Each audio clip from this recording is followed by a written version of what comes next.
Coming to you live from my apartment, it's Rob Has a Podcast. And now here's the guy who's kicking himself to know the time laser was still working this whole season. I'm Rob Cesternino. Hello, everybody. Welcome back. It's finale night, 100 days. We did it. We made it. Congratulations, Jag, the winner of Big Brother 25.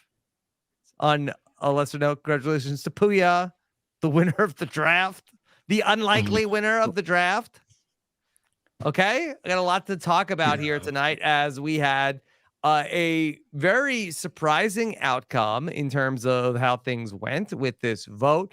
I thought a really fun segment with the last half hour of the show was super fun tonight. We got information about reindeer games and a lot of other things to process here tonight after a 2-hour Big Brother finale. Let's bring in the panel back with us. Somebody who has been for 100 days, been doing the greatest service that the Big Brother fans could have asked for. Here he is. Taran Armstrong. Taran, how are you? Let's use the time laser. Let's send us right back to the beginning of the season. Let's experience it again from the start. Mm-hmm. Yep. Oh, you want to go back? And I mean, go back. Guess, yeah, we got to go back. Watch the live feed update every day again. Yeah. Let's do it. Okay. All right. Well, here with us, the winner of the draft. It was looking pretty bleak. I know at one point he was looking up the slop recipe. Instead, he's the winner of the draft. It's Pooya Zambakili. That's right. It looked like I was about to lose my whole team pre-jury. That didn't happen. Now, before we proceed on this podcast, legally, I must do this. I must do this. And I must do this. Now the podcast can commence. Aman, how'd that slop taste? I can't hear you over the victory. Is this what you're bragging about, Pooya? Yeah. I'll take 2 wins in I'll take a Big Brother win and a Survivor win. I'm doing it. Okay. I'll do it. Jesus. I don't mind. Pooya, how did you do it? How did you do it? Tell us about your path to victory. By picking better than everyone else sitting here, Rob. That's how. That's simply it. I had the forethought to predict a competition that would cancel a whole eviction that would then lead to someone breaking records and winning all the comps, and then literally threatening the jury to their faces to vote for him and then winning. So listen, there's been sloppier wins out there for drafts. I'll take this one. Okay. Congratulations, Pooya. All right. Back with us. Very excited to have here with us after we saw her out in Brea last week. A week ago tonight. It's Melissa Deni. Oh boy, what a finale, huh, guys? Huh? Woo! Yeah. Yeah, it happened. Woohoo! Yeah. All right. Excited to yes. talk. And then coming off of eating slop on stage, here he is. It's Aman Adwin. I am so loving being here right now. It's so amazing to just bask in the rays of gold that is Pooya's blood win victory. But you know what? We'll take it. When did you get the scepter, Pooya? It came with the crown. I got this for the video for the Survivor draft. That's not going that well, but we don't need to talk about this. We don't have to talk about that tonight. All right, we'll take your questions here live all throughout the show. Thanks to everybody who's here with us. Again, a lot to talk through. I guess let's start with Jag's victory. Taran, I think that most people expected if Jag sat at the end of the game with Matt, that it was going to be a Matt victory. I mean, what changed between what we were expecting and ultimately what we saw tonight? Was it the speeches? I don't think so. It was Corey in America that flipped. And Corey had all season long been talking about how Jag was a terrible player and how Matt was a great player. And so it felt like he should be a Matt vote. So something changed. We got about like 2 minutes of the like hours long jury roundtable. I assume it changed there. But it definitely felt to me, I mean, just from even the opening question, Suri asking Matt, the jury feels like Jag was in control. And that mimicked what Corey was saying in the jury roundtable. For me, it's about control. And so my guess would be that that somewhere along the line, probably when Suri was evicted, Corey in America decided, okay, you know what? Jag has been in control more because his game was more visible. He was winning competitions. He was actively making moves, which was part of Matt's game. His game was to prop Jag up as the decision maker, as the person driving things, which ultimately seems to have backfired, as even though Corey had seen Matt as the stronger player all game, at some point deep into his jury run, he changed his mind, and he saw that he thought that Jag was more of a driver. And it felt clear to me that the decision had been made. I mean, even again, you can tell, like, they go to vote, they've got their little jokes planned. Like, they didn't change their mind in the moment. They knew what they were planning to do coming in, for sure. You could also tell when Jag answered that question, when they looked at Corey, and Corey was like, like, as if like, yep, that's confirmation. I feel like they already knew going into it. And I mean, even if they didn't, Jag's answers were a million times better than Matt's. And I think Matt could have argued a really good case for why he should beat Jag, and he didn't. A lot of the time he didn't. I mean, when given the opportunity to say what your biggest moves are, it was like, saving Jag, and then we did everything together. Yeah. So he didn't have any answers prepared at all. And he actually had a lot of moves that were his own and that weren't Jag's. But the way that he portrayed himself in these answers and at the final speeches, it was like, yeah, we're a team. It was a team effort. Everything I did, Jag did as well. And then Jag just demolished him in the speeches and the questions by being like, I did everything. I was in charge. You guys are totally right. Even though some of those things maybe wasn't the case, maybe he wasn't as in control as he wanted us to believe. The fact that he sold it, even to me, like, I was like, yeah, all right, give him the prize, give him the crown.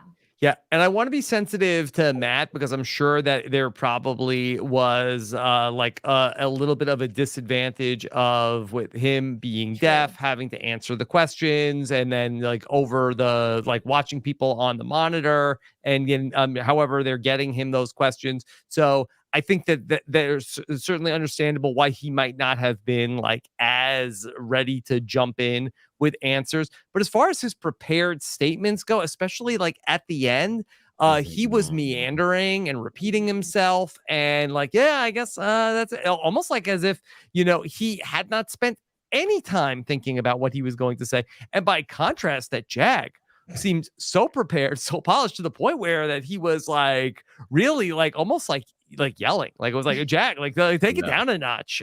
He was coming across like too strong and too prepared, to the point where I was worried he was going to turn people off with just how sharp his answers were.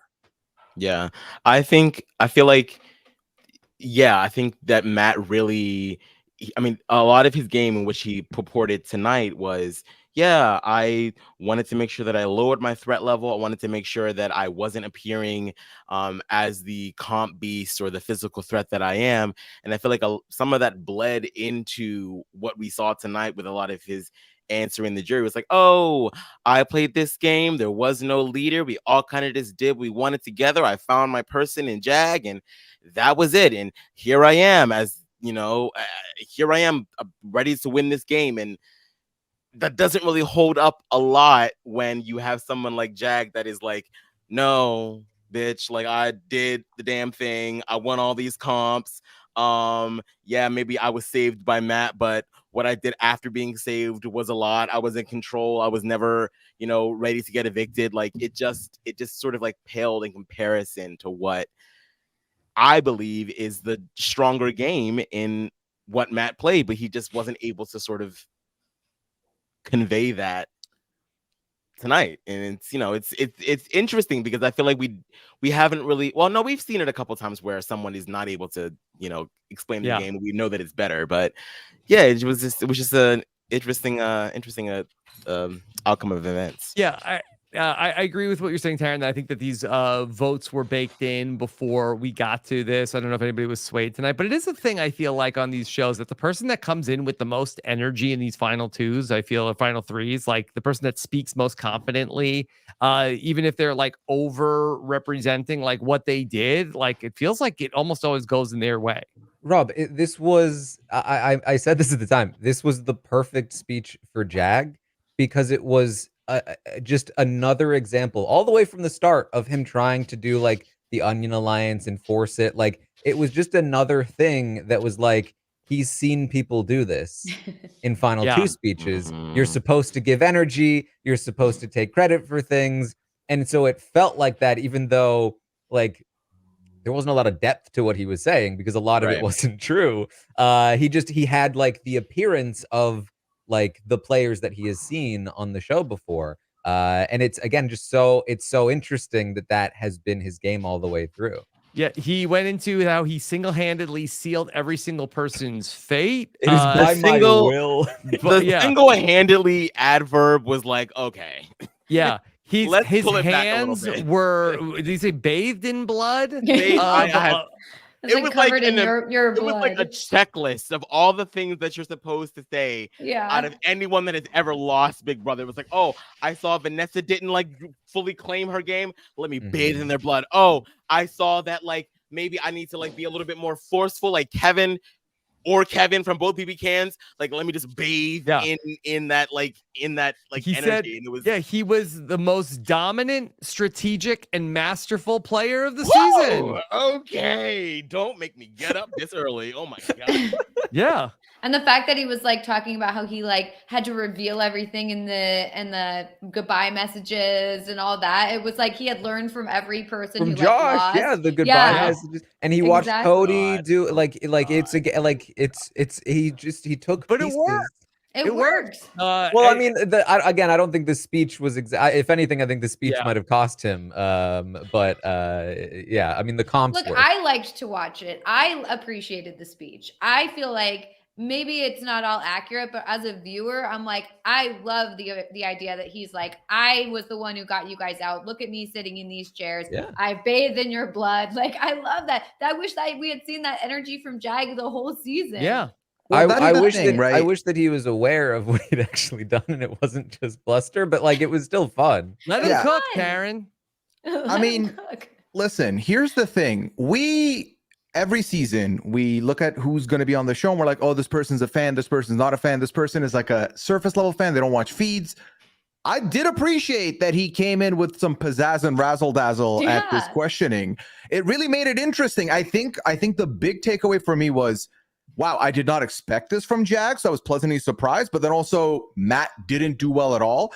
I was with everything he was doing until the speech, and then I thought, okay, man, slow the roll a little bit. Humble it down a little bit. I handed you all eviction notices. Funny. I love it. And it doesn't matter whether he buys it or not. You just have to sell like you buy it. And you would say he was high on his own supply there for sure. He looked good. He was strong. Yeah. He was like seemed very confident. Like I was kind of like, hey, lower the volume, Jag. You're yelling at everybody. But it worked. Passion and energy. This is what comp wins can do for you. I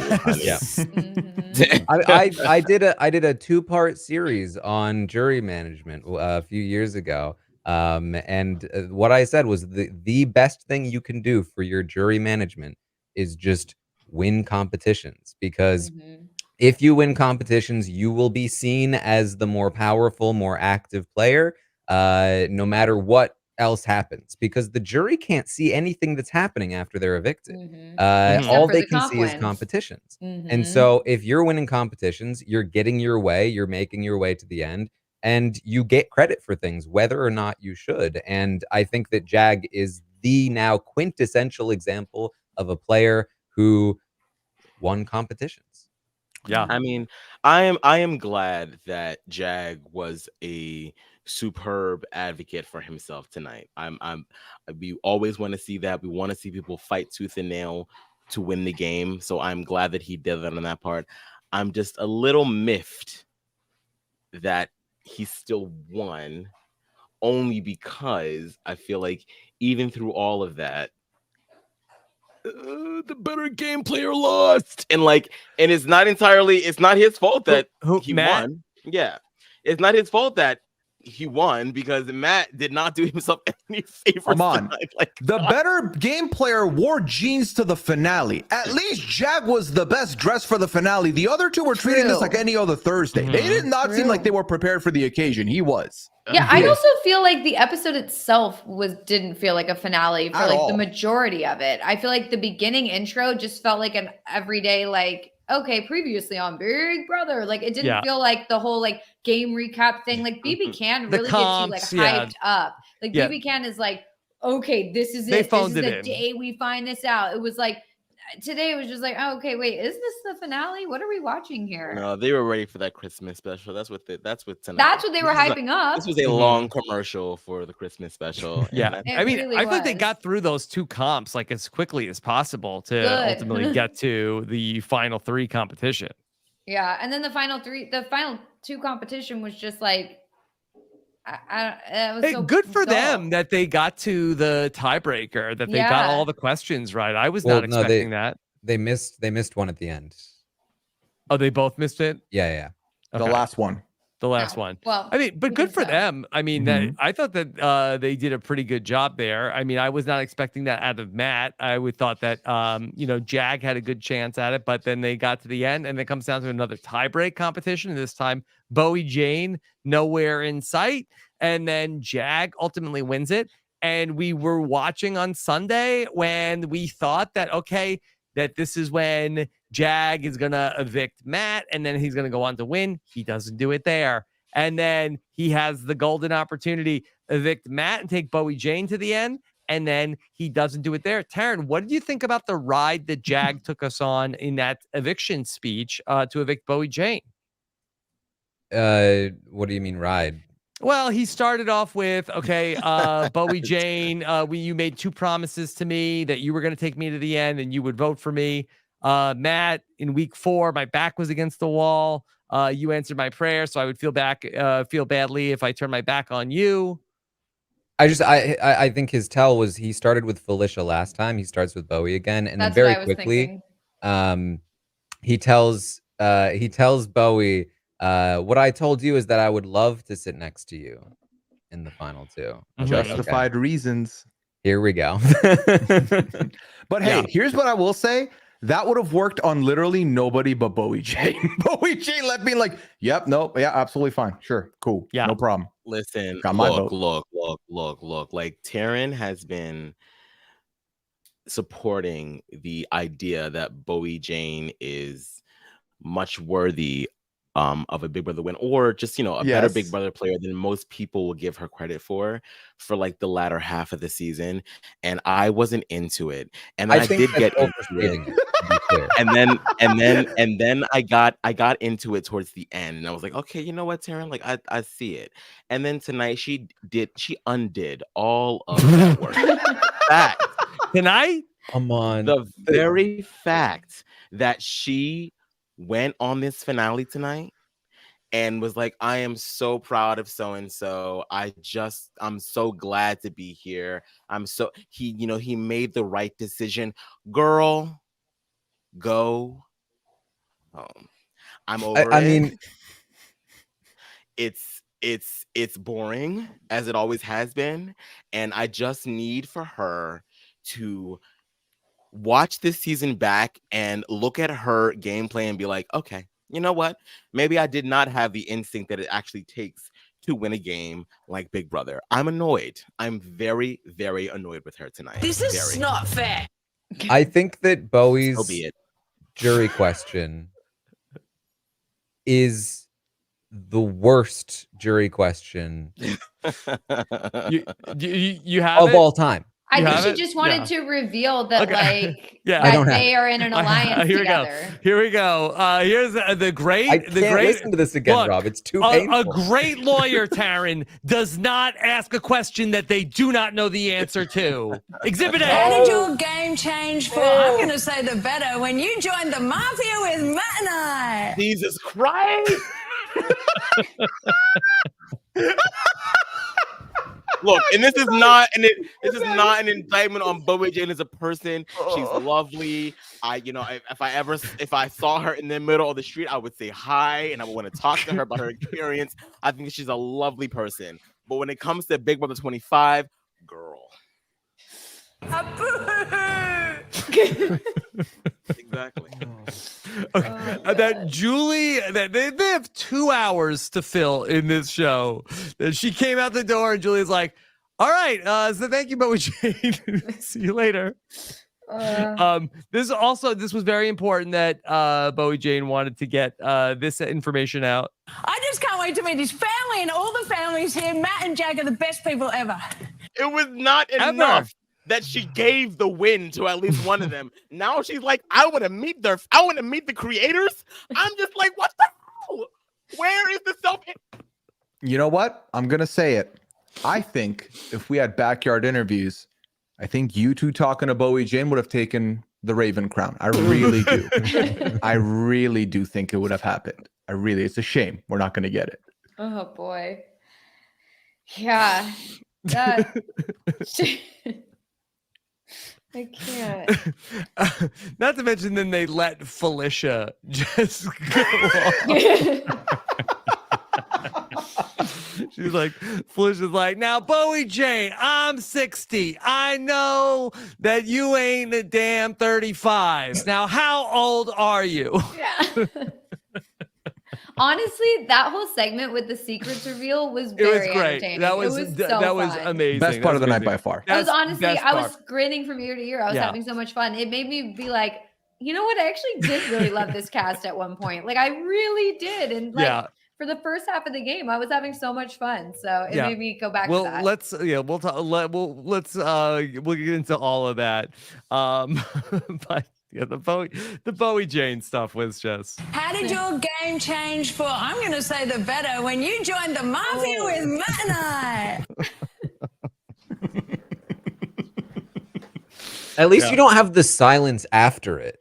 Oh, so cringe. I mean, she just wanted everyone to know, like, I was in a cool alliance. That's like, what I mimicked to Liana when Matt was hugging Jag's family, and then Bowie came over. I was like, Bowie's telling them, like, do you remember? You know me? I was in the Mafia with them. It was the three of us. It was the three of us together. It really felt like she wanted everyone to know I was included. Please do not forget me in the history books.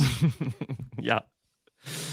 Bowie's gonna be like at home, like photoshopping herself into pictures of Matt and Jack together. Right.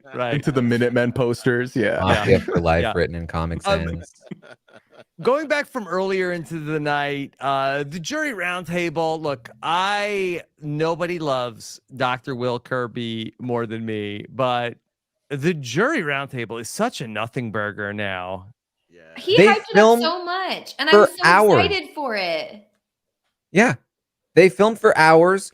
Dr. Will said this was a very heated roundtable, that people changed their minds at the roundtable. And yeah, this was nothing. That's my hero. That's my all-time favorite. And this is nothing. CBS, I know that there's at least one of you watching. I know that there is. I know there's at least one of you that is working on the show that watches RHAP. I know that there is. Yeah, they listen and then do the opposite of what we say. Do the opposite of the opposite. So we know they're listening. Yeah. Do the opposite of the opposite. Give us the episode before the finale. Give us an entire episode of just the jury deliberating. You can go through everyone walking into the house. You can go through all of their opinions changing as each and every eliminated person comes into the house. Then you can give us an entire segment, 30 minutes, 20 minutes, 10 minutes of Dr. Will talking to them, letting them deliberate so that we can get a full picture of what is about to happen in the finale. Please, it's not that hard. We have it on Survivor not every damn season, but we have it on Survivor most of the seasons where they get a whole deliberation. They get to talk about what's going on. Like, please, just give that to us. Why is it so hard? Yeah, I love Will Kirby so much. And when he came in to do the jury roundtable, when it started. And I don't pile on the Zingbot like a lot of people do, but this is my Zingbot of like, what are we even doing now? Because it used to be he would come in and it'd be like, Dr. Will is gonna read the house guests for filth. Now it's almost like that the house guests like say something and Dr. Will's like, hey, Bowie Jane, though, she won 3 HOHs. Come on. Yeah. You got to give it to her. Yeah. You got to give her. What if she wins the 4th? That would be really good, right? They have the most entertaining reality TV contestant of all time to do this job, and it could literally be the Josh Duhamel cardboard cutout doing this job. Yeah. Like, it's the same thing. Like, I don't understand why they are editing it that way at the very least if they are going to use Dr. Will. He doesn't even like go like make like a joke about anybody. He hypes people up.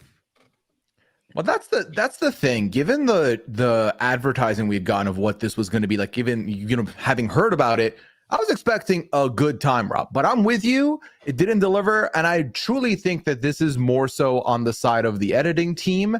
That because if this is hours and hours of content and this is what they got out of it, there's surely better stuff out there. It really feels like they want to keep it as bland as possible, not as polarizing as it can be. And hey, I'm here for you. Want engagement with the show, make it polarizing. And I know it was because it sounds like it was, but we're never going to know. We're never going to see it. And I totally said the same thing Aman said earlier on Twitter tonight, where I said, make the recap of the recap episode a jury full one where everyone's coming. Like it's a full jury journey, if you will. Hell, make it its own episode. Add an extra episode. Y'all, listen, you want content? We'll sit there and watch it. Like you feed us, we'll eat. But yeah. I don't know the point of doing it if it's going to be so boring. Right. Yeah. Okay. Let's talk about what ultimately was the most exciting part. We brought out the jury, and then we got to see everybody. I guess let's just do the jury questioning real quick. We talked about how good Jag was. Anybody's questions surprise you? Those questions are so stupid. We say it every year. It's the dumbest thing in the world that they've switched to a live questioning. The questions are bad. They're said by people who don't actually want to ask that. Like, like I feel like Suri for sure was not trying to ask like Jag is running the competitions or Jag is running the game. Matt, what have you done? Like she voted for Matt. She wanted to vote for Matt. Like obviously that it makes it so beyond boring. I feel like half the questions were the exact same thing, but asked in a different way. And they need to switch up their finale because we say it every year. This is not it. It's beyond dull, and they need to change it. There's a reason why the final 2 speech meta is just be loud and passionate, and it doesn't matter what you're saying because it doesn't matter what you're saying. That's it. I thought we had one or two kind of cutting questions. Blue asked the question to Jag about being voted out unanimously. Why should you win over the person that saved you? And Jag says that he came up, Taran, with the BB master plan after that point, which was optimized every single week. That's right. By optimized, he means Matt told me what to do. Yeah. Listen, we thought he was getting all those close zeros on the stock watch. We didn't expect them to be at the end of his check. They weren't zeros, Pooya. They were O's for optimal. See?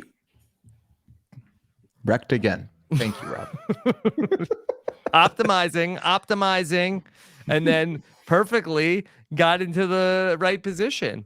I thought it was interesting that Matt said that he could not hear 85% of the conversations that were in the house. Like, I was actually surprised that Matt did not talk more about that in his final speech, and I can see why maybe Matt doesn't want to lean on that as an argument as to why he should get the votes. But I was very surprised to hear him say that it was 85% of what being said in the house he couldn't hear.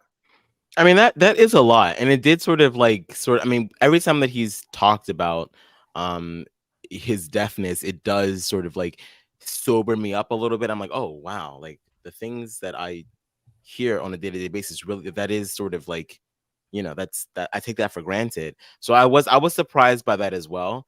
But I agree with you, Rob. I feel like there probably was like a reluctance in him to really like lean on that as like sort of like I should win because of this, because he's probably already had to advocate for himself. Yeah. For And, so I don't think long. it's, he should say that I should win because of this, but I think that, you know, I think he could have done more talking about like, you know, I had to, you know, I played this really social game, and it was, you know, it was so hard for me to be able to do that. And I had you know, the added layer yeah, of I overcame a lot of adversity. And I think he could have like told that narrative like a little bit more, as opposed to just trying to compete on his moves that he made. Yeah, I feel like I constantly would forget about that aspect of Matt's game because he was just so good socially and never really let it affect his game.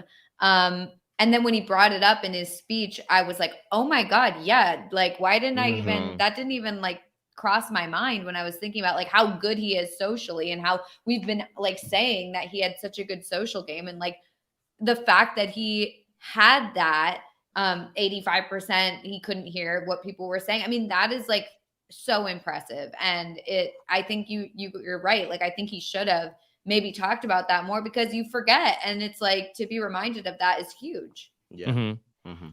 Okay. So everybody puts in their keys, and then I think that like people kind of like gave away the game at that point when they're putting their keys in, especially like where like you kind of could intuit from what they were saying it was going to be a 5-2 vote. Yeah, for at Jag. this point, the final part of the episode should just be people voting, because we know what's happening. Like, just have them show the keys. Like, yeah, do we even need Julie at that point? Like, just give it to us. Yeah, Suri said, I told you guys I'm loyal to a fault. I'm casting my vote for the one person that was loyal to me, and then except he wasn't. Like, well, he put her on the block more than Jag. And then the one that was more loyal to me. Yeah, and then Felicia said neither one of you were loyal to me. Okay. All right. So let's get to what was the best part of the episode. Really was surprised Julie really leaned on Nicole a lot to open this up. A happy surprise, I would say. I was happy to see this. But it was I thought it was also weird that Nicole, what surprised you the most? She says that on what turned out to be a big night for Cam. She says, you know what surprised me? Cam was the hero of the season. Good. Okay. Yeah, you know that they were excited for her to say that. Like, production's like, oh my God. Oh, maybe they interviewed her and she's like, oh yeah, Mimi thinks Cam, go to her first. 100% they know what they're going to answer. Yeah. This to me felt like, and I could be wrong, this felt like the most she felt she could get away with to like criticize their editing of Cam. But maybe I'm wrong. She wasn't exactly the biggest Cam fan in there. So yeah, I feel like it could have been either way. It didn't seem that critical. No, it could have been. Well, I don't think they would have let her be critical. Right. Yeah. I think she probably was saying, because she did say like, it surprised me the most to see that he was, when watching the episodes, he was the hero of the season. It could be read either way. It could absolutely be read as like, oh, I actually do think Cam is the hero, and I was surprised to see that. Or like, it surprised me that they edited it in that way. She's a political consultant. She knows how to make statements like this that can be interpreted in the right way. Speaking of Cam, I do have to say, it was the funniest moment of the episode when Suri is like sitting next to Cam and she's like, oh, he had a terrible social game. And he's like, yeah, it's true. It's true. That was so funny. I loved that during the jury roundtable. I wish I want to watch that moment again and again. Yeah, no, funny. even in the end, she is still able to get people to her cause.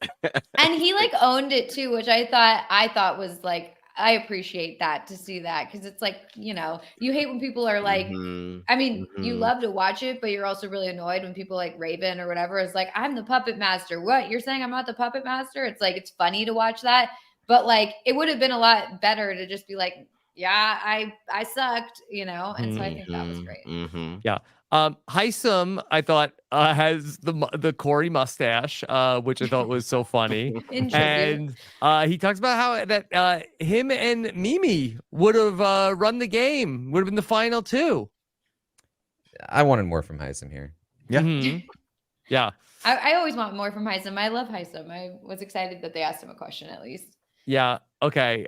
We got Bowie Jane, and then she got to reveal that she's not just a DJ, she's also a criminal trial attorney. But DJ is number one, Melissa. Of course. As for me as well. Yeah. But then they go to Felicia and they let Felicia just eat Bowie Jane up on how old is Bowie Jane. Read her for filth. It was great. Yeah. That was they had full license to go after her. It was just like I couldn't believe that we went back to, and maybe it's because they know, okay, we need something else for Cameron. Cameron, we know you've been waiting to ask Felicia this question, even though he literally asked her in the house that was already in the show. This is like at least 3 times that we've revisited this material.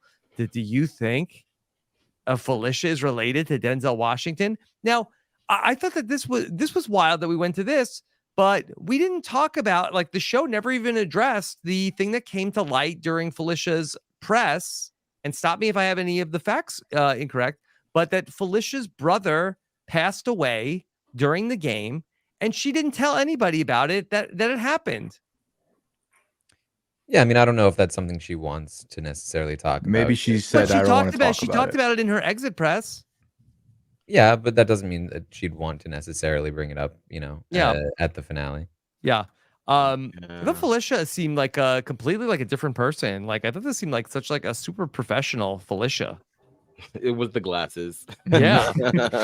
Yeah. And maybe like not being in like a robe and like in like kind of like a, like a pantsuit. Like but yeah, she seemed like wow, this is like a very professional person. Yeah, no, she was out in her Sunday's best tonight, and I loved every minute of it. Yeah. Okay. So then finally we get the moment that Julie has been waiting for all season. Okay. All right. 2 people are related in the house. We kind of forget about Matt and Jag for a little bit, but Julie decides to go back to, the one she's going to get Matt to give one more guess. Okay. Matt, once you pick your jaw off the ground, I would like to hear your guess as to who the 2 people might be that are related. Corey in America.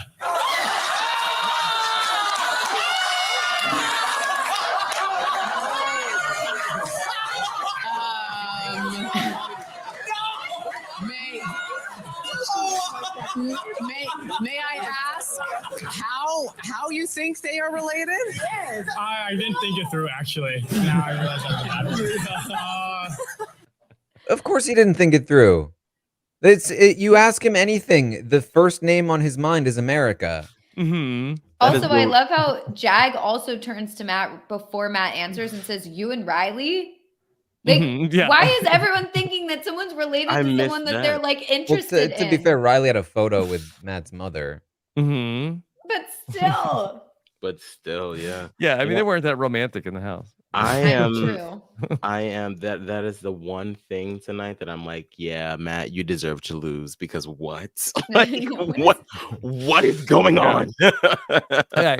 So we had the big reveal, and of course, Jared and Suri. By the way, Jared, I really like Jared's sweater.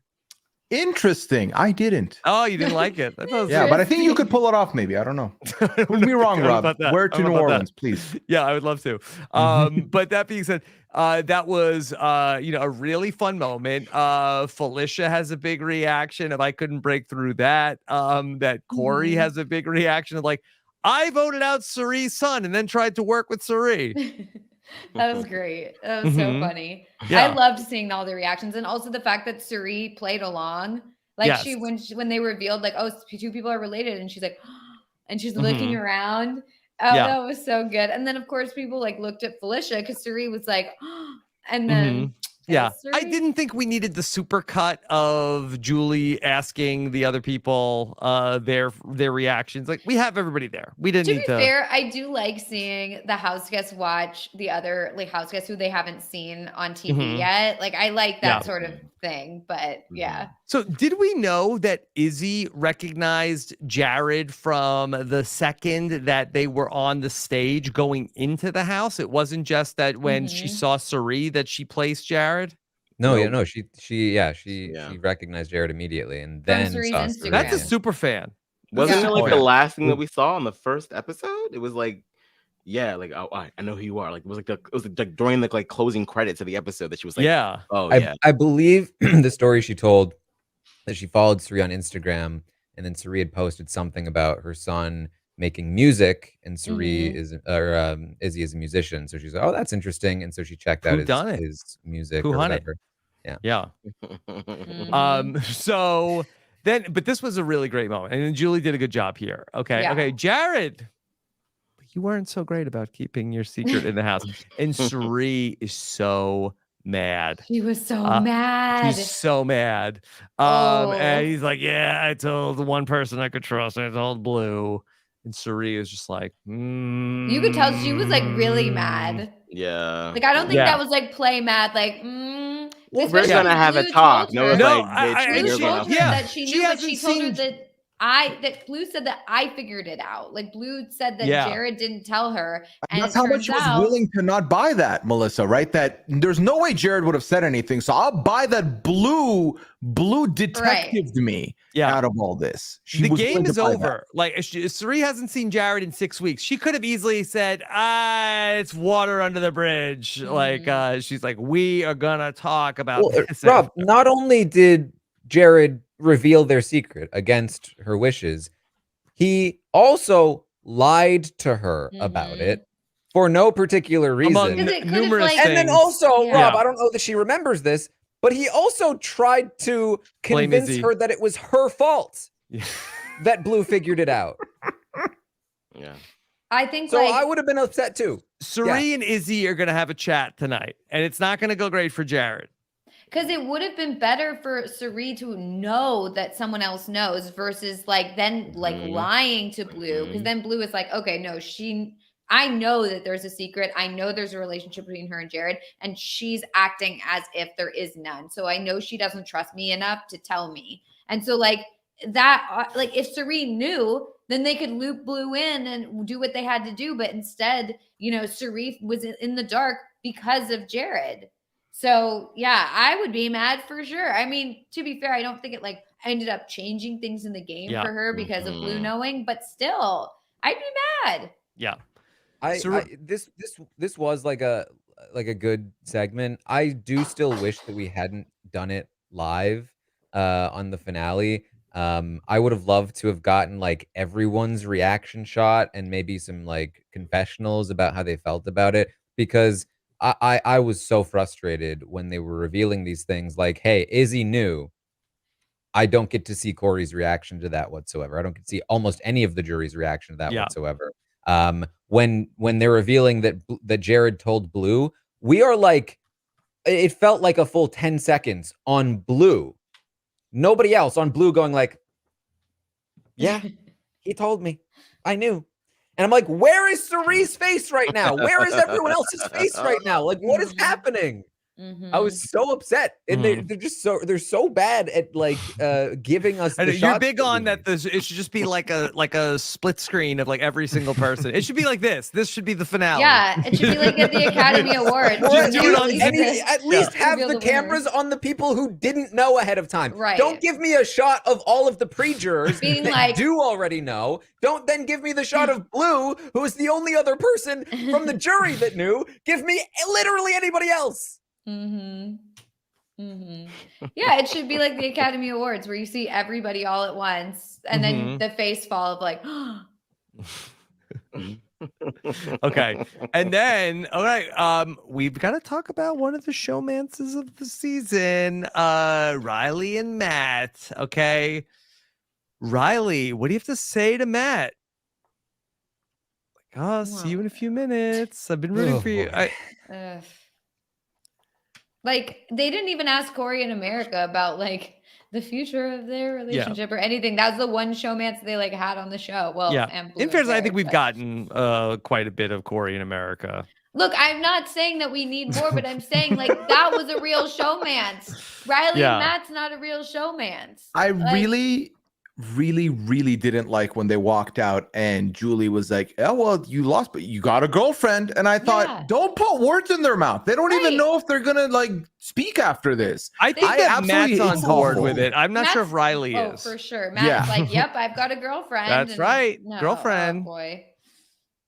This is weird. It was super weird. It's weird. Like, I mean, she was. Hope Riley didn't talk to anybody else this summer. Oh boy. Listen, I won't like it. I don't blame Riley for a second. You know, do your thing. If this is what they're gonna give you screen time for, or if this is a guy that you're genuinely, whatever the case may be, go ahead. The Q-tip thing, I hated it. I thought it was terrible, but do your thing. I don't care. But the show, come on. What are we doing here? Right. That's the thing is like, I totally get where Riley's coming from. Cause it's like, you know, that's a storyline that of her that has been like continued on in the show after she's left. I would be like, yeah, I'm interested in this, but I do agree that like, we don't need to dedicate time to this. Like at the finale, we don't need that. No, I could have used the Go ahead. I will fully indict Riley if that is not how she truly feels. Like if you were truly just doing this for just like the airtime, then goodbye. And like I'm over it. It's weird. And the fact that production is perpetuating it when it's clearly it's showmance that is trying to like dig itself out of the grave. Enough of it. Like we have seen critique after critique after critique of Big Brother production hyping up these showmances, and some of the time I'm like, you know what, no, let them cook, because this showmance actually is interesting. This is the one that you chose to give airtime to. Bye. It's enough. It's enough.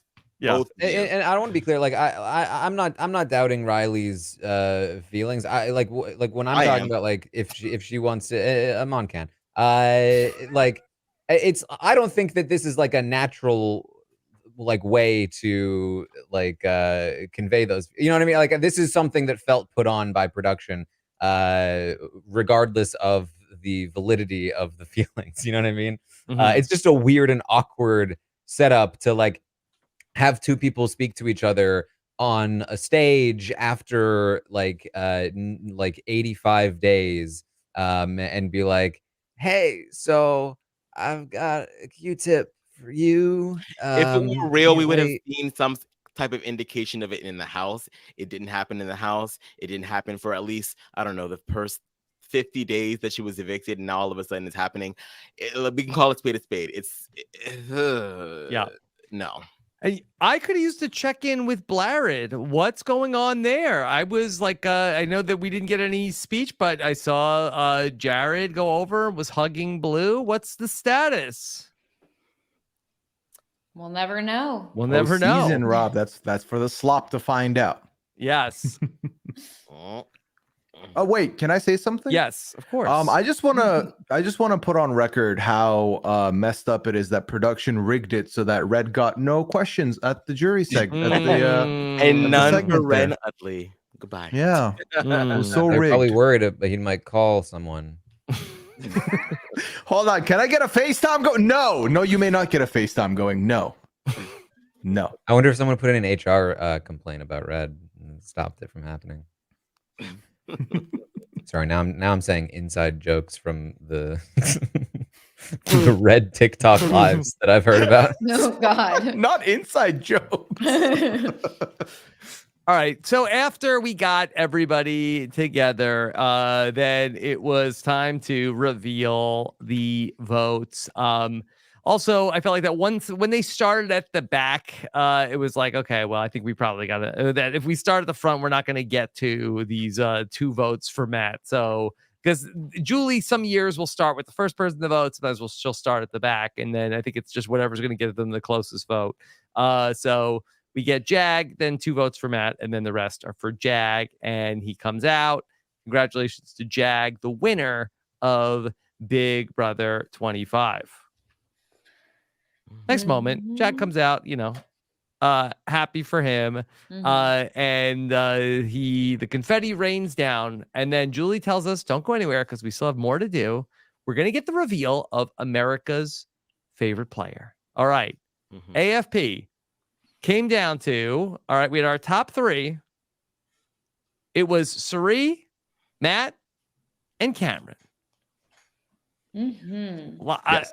A lot of people told me, Rob, you are so off that AmeriCorey is going to be top 3. I said you got Suri, and then I felt like there were 2 spots for Matt, Cam, and Jag. People told me I was very wrong about this take. I was not. I thought for sure it was going to be Suri. I thought for sure the casuals would come in and vote for Cameron.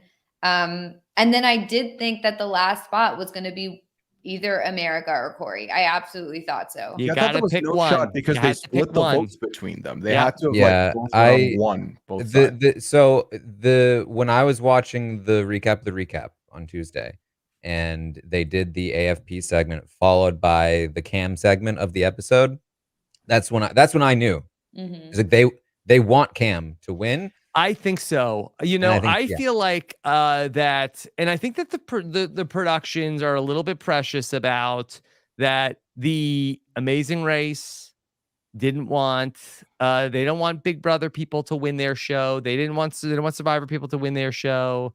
I think that, you know, when Natalie won Survivor, I feel like that Jeff didn't really celebrate that. I think that Big Brother wanted their homegrown person to be America's favorite player over the Survivor that got brought in.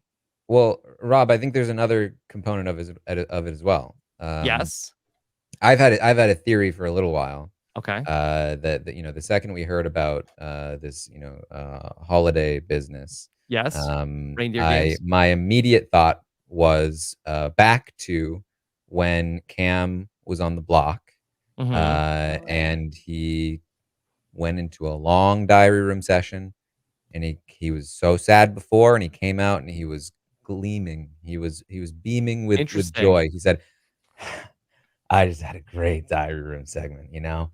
I just feel like I'm gonna have some opportunities after this game coming my way. And then when Julie said, hey, one of the people from this cast is actually going to join us for reindeer games. Yeah.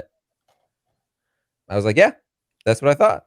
Interesting. I do think that Cam is certainly a possibility, but my mind went to, if I had to put a chip down tonight, I would say I think Heisem is I think production loves Heisem. I think it would have to be somebody who would be like that they could talk to, make sure that they're available. I think they're going to be, this thing is coming up soon.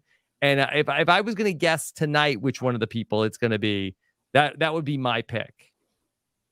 I would love to see Heisem.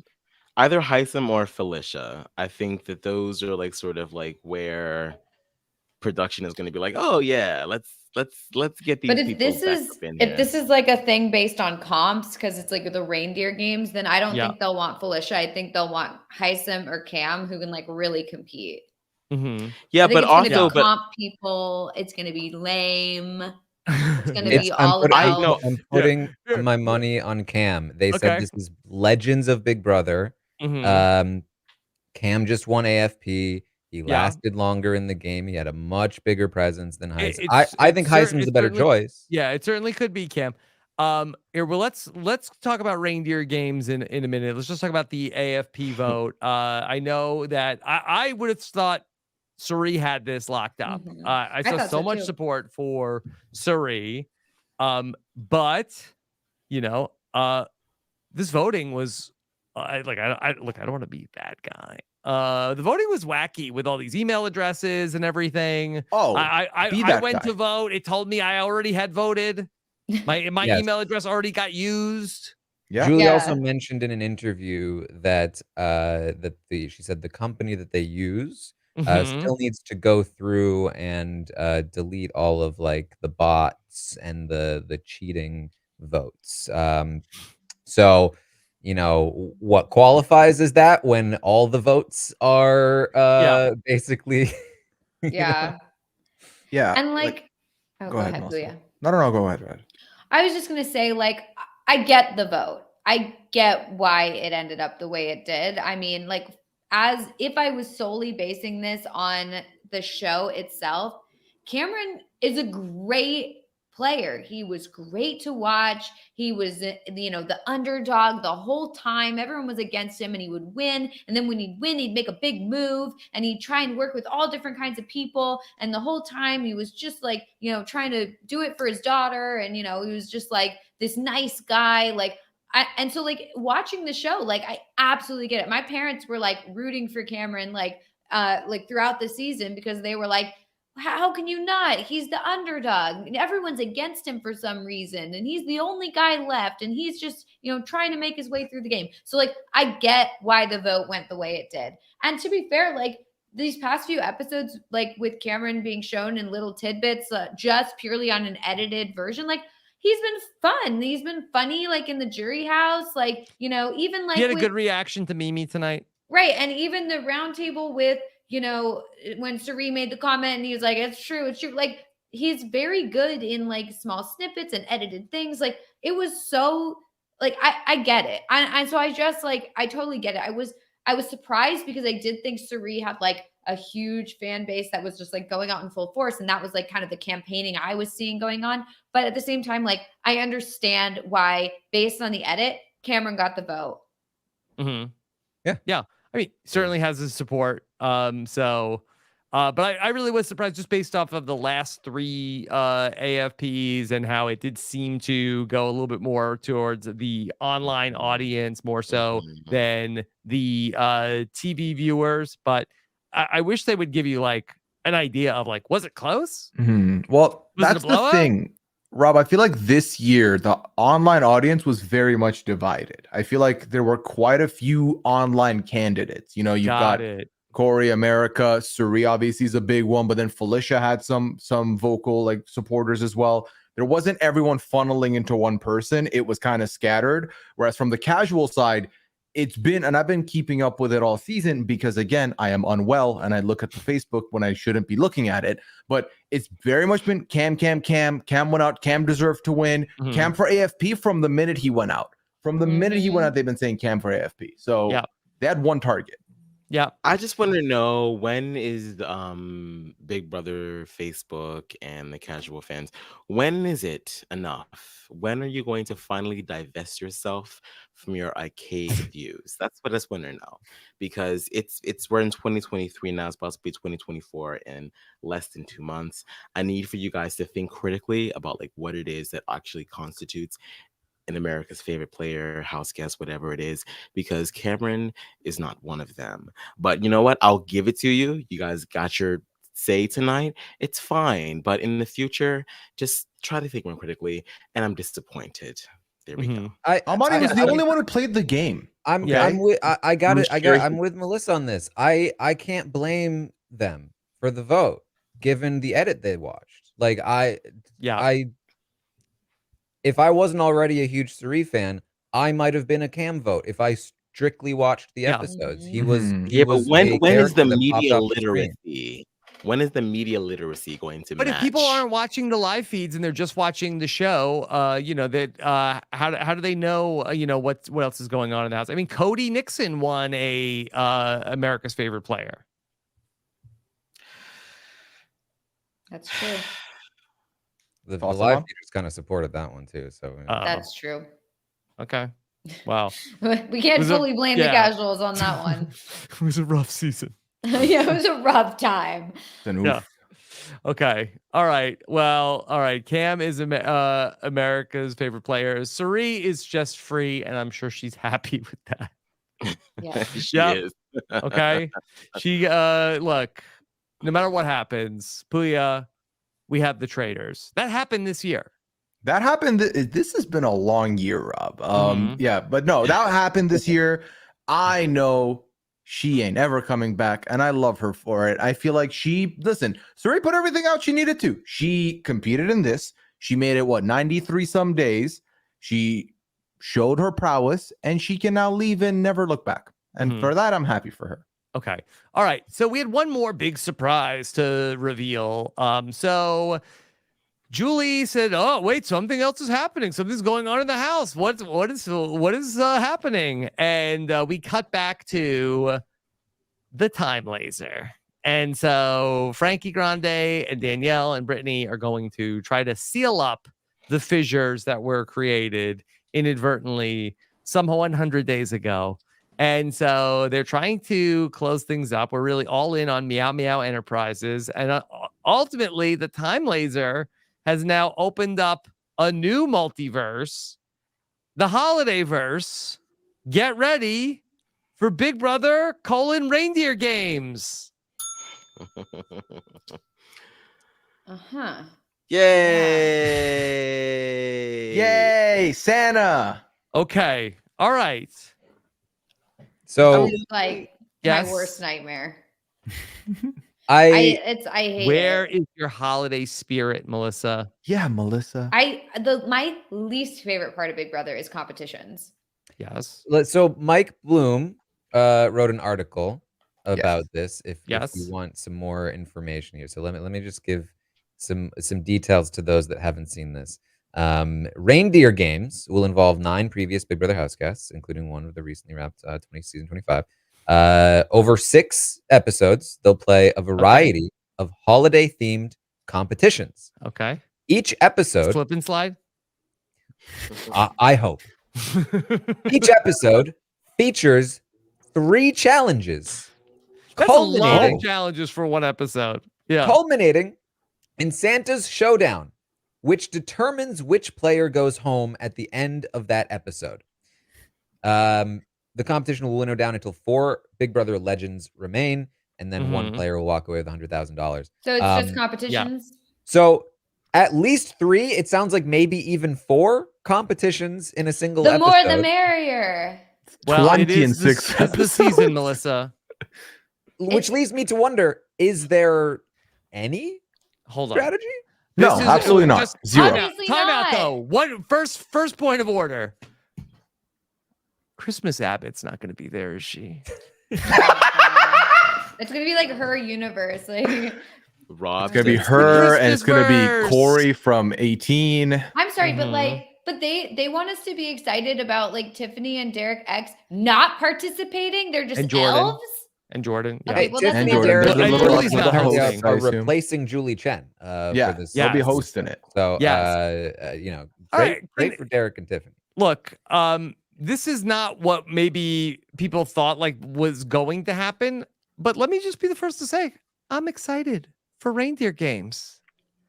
We don't. That makes fun of you. There was nothing. This is the choice was there was nothing. Or we can have this. I prefer nothing. Let me give the rest of the information here, just to finish it off. Despite the competition taking place in the house, the contestants will not live there for the duration of the show.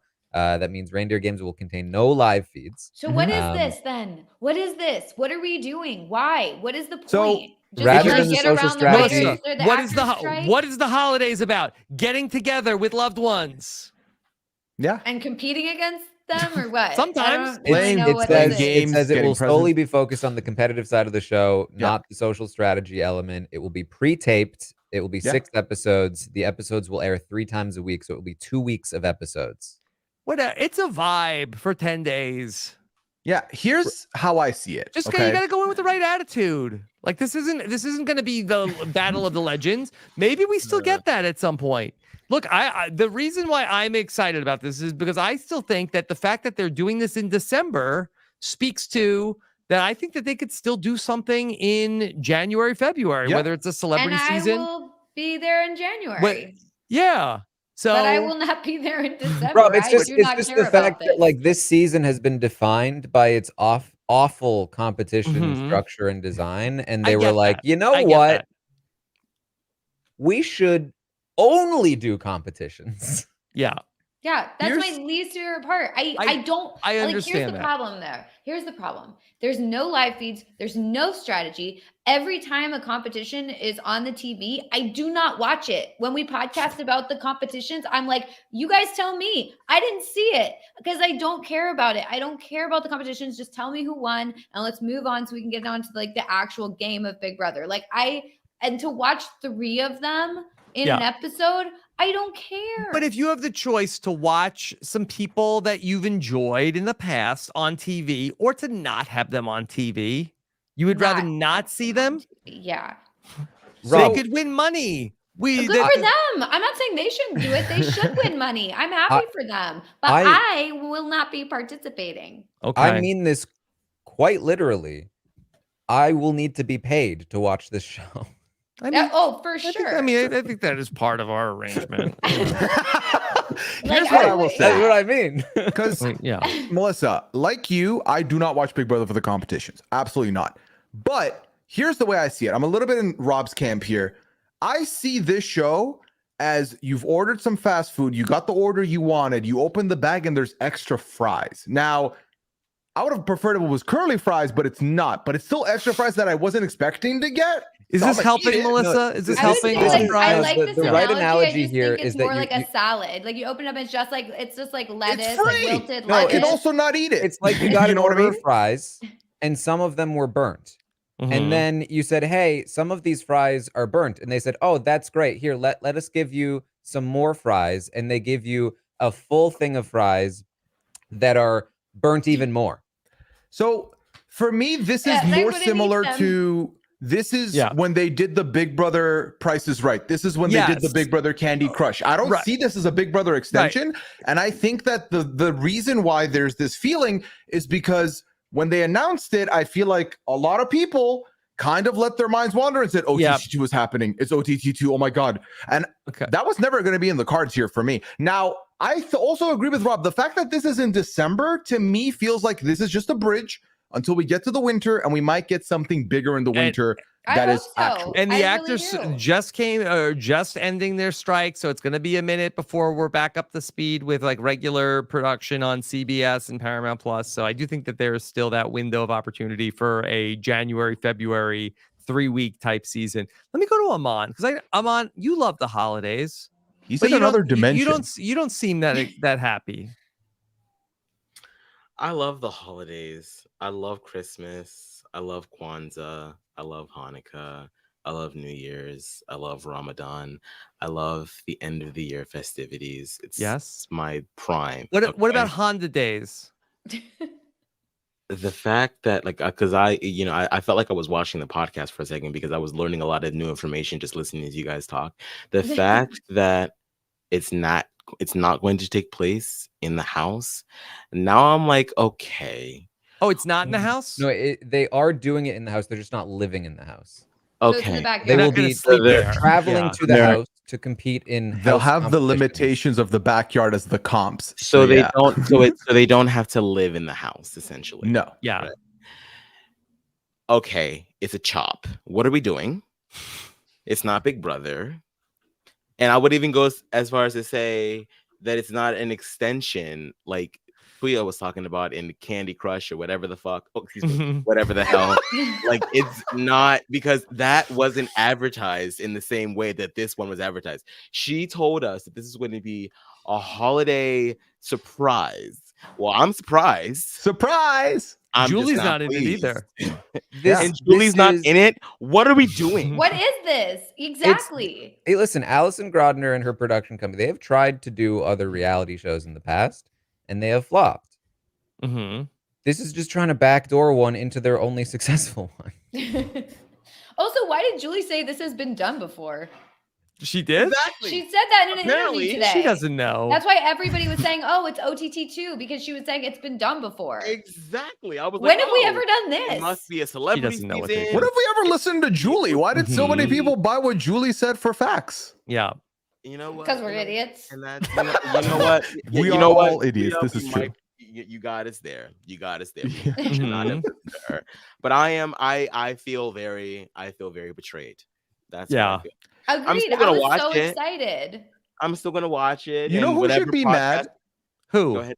Every Big Brother Canada winner who will be getting paid about the same or less money than the winner of Big Brother Reindeer Games, which is 100K US. Now, Canada doesn't get taxed, but might be about the same after that. Yeah. And listen, you asked about like, am I going to be happy to see, potentially fun people? I would like to watch fun people, but am I going to be able to see them actually do anything other than like hug a wiener? Like, you know what I mean? You know what? Maybe it's their season. fault, Taran. Maybe it's the alumni that they asked to come back because none of them want to come back and like live in the house again, and they feel like they're like all superstars and celebrities now, and they're just like, I want to play again, but I don't feel like going through all of the BS. So like, let me just come. Put me up in a hotel. I will come for your little 2 weeks and then like leave. But these competitions are going to be so humiliating. Like every Big Brother competition, like they want to put themselves through that. It's like wild to me. I don't know. It's the Goopocalypse in December. Yay! Listen, if people I like are on this show, if actual Big Brother legends are on this show, Danielle Reyes, Taran. If Danielle Reyes, the three of them are going to be on it. I'm ecstatic for Danielle Reyes. Get the bag. Yeah, I'm happy for Get you. that money. I'll watch. I'll support. But I'm just not going to be happy about it. I'll be happy for you.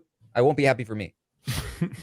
I'll be happy that it's Christmas, but I'll be displeased that it's a Big Brother Christmas. Now, the question on my mind is, where are we drafting that, or we're not doing the reindeer Why games? not? Come Oh my God, on! 5 of us, and then the last player on! that's undrafted is the audience choice. It can be like a 15-minute podcast. I'm here for it. I'm here for it.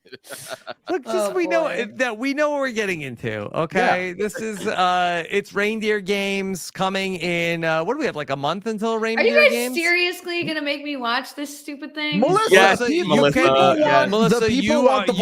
be on sabbatical Can we from start reindeer the draft games now? Because I'm putting claim on Michael.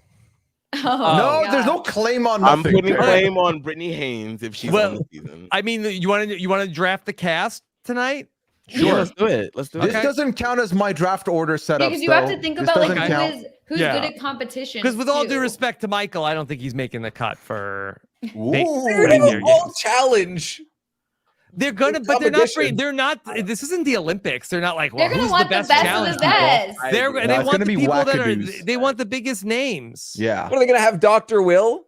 No, I think Dr. Will challenge competition. Dr. Will won't do it. I'm drafting Cameron. They're gonna have. I'm drafting what were the Cameron. 3 elves? It was Frankie, Danielle, and then Brittany. No, the other ones. Jordan, Derek, X, Tiffany. Yeah, Jordan, Derek, and Tiffany. Yeah, but those are the hosts. See, Derek X isn't competing in it, and I would have thought you don't think would Janelle do this? I think she would.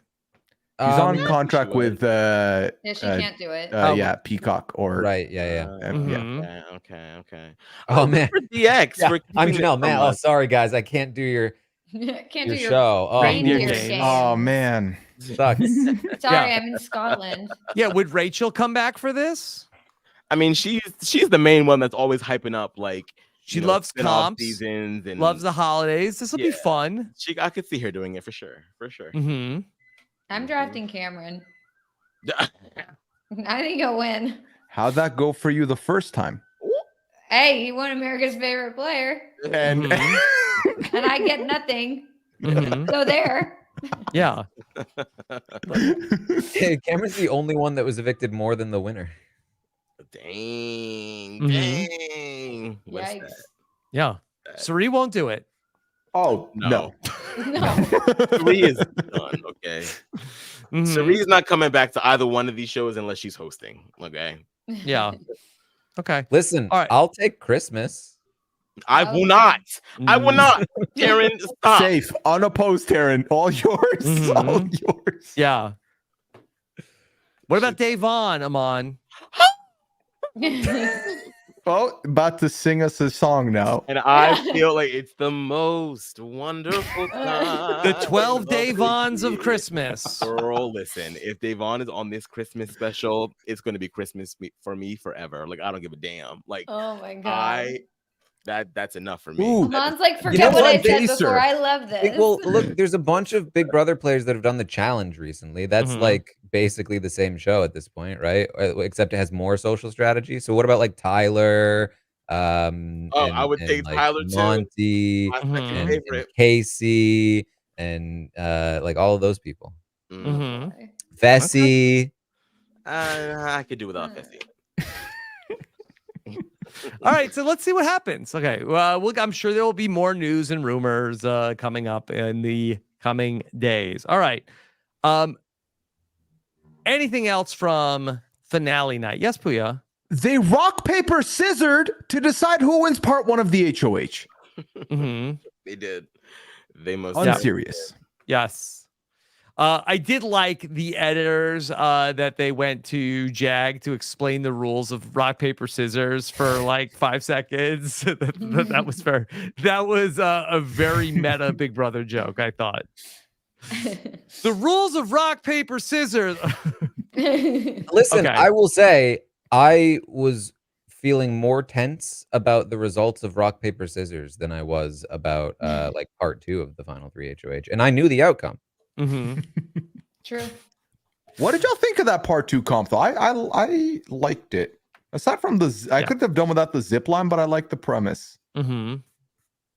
I mean, I think it was like the zip line is bad. We've talked about that before. Yeah, remove that. It should have been an easy competition. They didn't study the universes, and that made it hard. And I think it looked harder than it was too, because if you get one wrong, you get all of them wrong. So it seemed like things were more wrong, but yeah, I think that like it was nice to see for once one of these competitions, the limiting factor was the actual mental portion instead of the physical portion. Okay. Yeah. I mean, I think it just sort of like just reinforced what we've all been thinking about Jag's game, and that like when it really comes down to it, can he like really beast it out? And it was like, yeah, he ended up winning, but it still wasn't the best performance. So it's just like made sense to me. Okay. All right. So there's your Big Brother 25 finale. Taran, you want to let people know what you worked on today, which was a massive achievement. Well, thank you. So I released the game recap. It's the story of Big Brother 25 from the live feeds. And I think that this season is probably one of the most the seasons with the biggest divide between the edit and the live feeds in the US. In terms of how they portrayed the game and what you would be missing if you only followed the episodes, or maybe have forgotten about some of the nuances of what happened in the game. It's very easy to fall in line with a narrative that pops up late game and forget about what was actually happening in the earlier portion of the game. Of course, it's only my perspective. It's going off of my notes, but it's definitely a huge difference in terms of how even a lot of the players see the game. So I definitely recommend checking it out. It goes through the entire season, from the live feeds, from when Suri was running the game to when everything shifts. If you heard me say that Jag was doing what Matt wanted and you were like, what are you talking about? Listen to that podcast because it goes through all of it in detail. And I had a lot of fun with it. I hope, I've gotten, I feel like everyone that's listened or watched has seemed to find it really valuable. So I really appreciate that. And it was a sort of 3 hours, 40 minutes. 3 hours, yeah, almost 4 hours. And it was a lot of work, but it was kind of a new take on the running through the final 3 in their games format. And I think that like I talked about Matt and how he did, in my opinion, play a significantly better game than Jag. However, there were some key elements that I think cost him the win here that I went over in that podcast, which was that he never really had an overarching plan. He was like he looked at what was in front of him. He was a player that played short term, and he was very, very good at that. But he didn't have a long term narrative that he could spell out to a jury. And a lot of his game was hiding, avoiding, and letting others take the hits and the credit. And so we saw that play out here. So check it out. I put a lot of work into it. It's still good now that the season is over. It's not like outdated or anything. Yeah, check it out. Okay. Beverly wants to know, is Taran getting a month off to take a long vacation? Okay, so what's today? December or November 9th? Okay. Yeah, take until December 9th off and then see what comes back right around then. That's all you get, Taran. Well, yeah. we've got postseason content to do. We've got exit. I don't know if we've got exit interviews, but we got, at the very least, I'm sure there are a couple of people at least that might want to do some interviews with us. So yeah. So we have I don't know what they are doing, if we had like our exit interview slot. I don't know what they're doing in that regards. In the past, in the last couple seasons, if we had reached out to CBS, they had set up like 30-minute interview slots for us with different people if we asked for them. So hopefully at the very least we'll be able to set some of those up and then see what happens from there. Okay. Then in less than a month, right around the time we'll be getting ready for a couple days away from Reindeer Games, we will be stopping in New Orleans. Who knows? Maybe Matt will swim by as we are in Louisiana for our live show. We'll be live for Survivor. We had a great time in New York last month, then just last week in California, and we'll make one more tour stop on December 6th. Tickets are available if you want to be there. We've got a ton of survivors coming out for that one. Go to robhasawebsite.com/events for more information about that. Also, got into everything from a double eviction, baby, on Survivor this week. Stephen Fishback and I broke down everything from a double tribal council episode of Survivor. Also, had exit interviews. Check that out, all at robhasawebsite.com. Got into the amazing race from a Wednesday night with Mike and Jess. So check that out. Plus, I spoke with Jessica, Lisa, and I spoke with the latest team eliminated from the amazing race every damn day. Speaking, Bowie Jane's not the only lawyer in town, as Chappelle and I are talking about Suits every single day. We are 80 days straight into our recap of Suits. You can check that out at suitspodcast.com. Pooya, how's the Traders Canada been going? It's been delightful, Rob. It's been a fun journey. The exit interviews have been spectacular. We're getting so much insight into what's going on the show. And Scally and I have been having fun with it. Okay. All right. Check that out in our Traders podcast feed. Not to mention everything we have going on in our Patreon podcast feed. Of course, Taran and I have been all season long. We did the BB Q&A, where you continue to do the Survivor Q&A. Plus, I'm also doing a check-in for Survivor UK with Shannon Gus every week. We'll still be doing one more recap to close out this season. Shannon is not happy with the AFP vote. We'll talk about all that. Plus, I think it's going to be the sloppiest BB postseason of all time. And as slop happens, we'll keep doing the postseason slop. Taran, what do you think about that prediction of the sloppiest postseason of all time with this cast? I don't know. I think they're going to be very online. I think they're going to be talking a lot of trash about each other. I don't know. I think the edit helped them. I think the edit is very clean, and so it's very easy to just kind of ignore all of the bad things. Okay. All right. We'll see. Let's see. Look, these first couple days when they're out of the house, be wild. I mean, do they have Todrick? I don't know. Todrick, I think, heals the cast. That's what I'm saying. How many of them are going to Todrick's house? Exactly. If they have a Todrick to heal them, less sloppy, I think. Okay. All right. And then, of course, make sure you subscribe to all of our podcasts. Go to robhasawebsite.com/subscribe. And then, Pooya is going to join me for the Survivor Q&A tomorrow at 2 p.m. So we'll be getting into taking patron calls, talking about Survivor. We had a great BB Q&A, I thought, on Wednesday night as well. That's up in our patron podcast feed. So great job with all of that. All right. Let's go. Melissa, what else is coming up for you? I know you're going to be decorating for Reindeer Games soon. Are you going to be outfitting the dogs with antlers? Of course, you know it. We're all ready for Reindeer Games. That's what I've got coming up, is so many competitions. My favorite thing. Yeah, maybe Dennis could have like some kind of Santa costume. Oh, wow. Very on theme. I'll just have him like sit in the chimney back there. Okay, good. And I won't mention it on the podcast. He'll just be there. Mm-hmm. We'll see him go about his business. Mm-hmm. He'll like put presents.